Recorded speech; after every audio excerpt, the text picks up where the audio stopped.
Synthia was born into a wealthy family.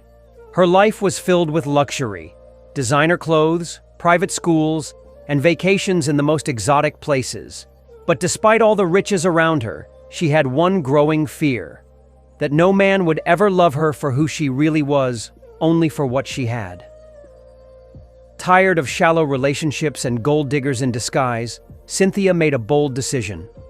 She would disappear from the glamorous world she knew and live like an ordinary girl. She cut her hair short, gave up her fancy clothes, and moved to a small town where no one knew her name. There, she got a simple job at a coffee shop and rented a modest room. She introduced herself simply as Synthia. No last name, no hint of wealth. Life became harder, but it also became more real. She met people who valued kindness over status and hard work over reputation. One day, a young man named Daniel walked into the coffee shop. He was warm, humble, and full of dreams. He came every morning, always greeting Synthia with a smile. Slowly, they began to talk, then to laugh, and soon, something deeper grew between them. Daniel didn't care that Synthia didn't own a car, or that she wore secondhand clothes. He fell for her heart, her mind, and her gentle strength.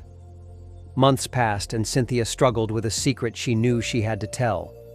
One quiet evening under the stars, she finally confessed. "Daniel," she said, "I haven't been honest with you.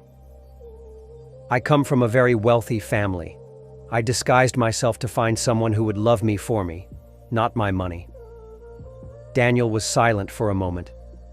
Then he smiled and said, "Thank you for trusting me. I didn't fall in love with your past.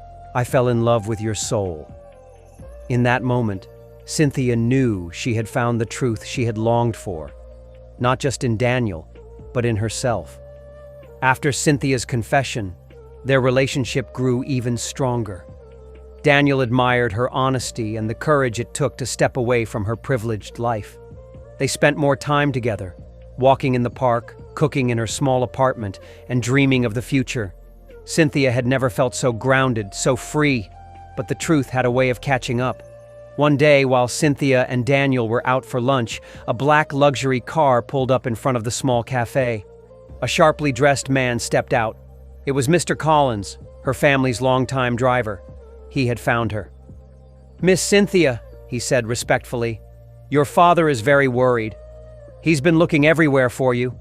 Daniel looked confused. Synthia stood up, heart pounding. "Mr. Collins, please!" "Not here." But it was too late. Everyone around them stared. Daniel, speechless, watched as she tried to calm the situation. That night he asked, "Was this really just about finding someone who loved you, or were you running from something else?" Synthia realized the question was deeper than it seemed. She had wanted love, but she had also been running from the expectations of a world where her life had been planned for her since birth. "I wanted freedom," she said quietly, "and I found you, but maybe I wasn't ready for the truth that would follow." Daniel took a deep breath. "I love you, Synthia, but I don't want to be a part of a lie. Not to others, not to ourselves. If we're going to make this work, the real world has to know who we are, no hiding."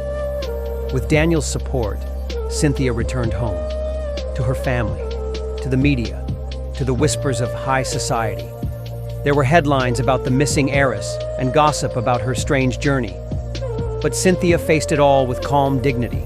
She publicly explained her choice to live as a regular person, not as a stunt, but as a way to find truth in a world full of masks.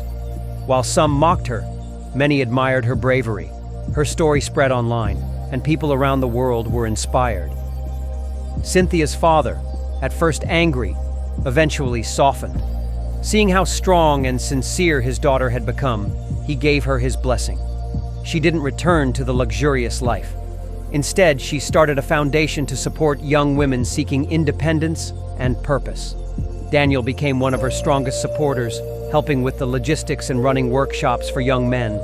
They didn't marry right away.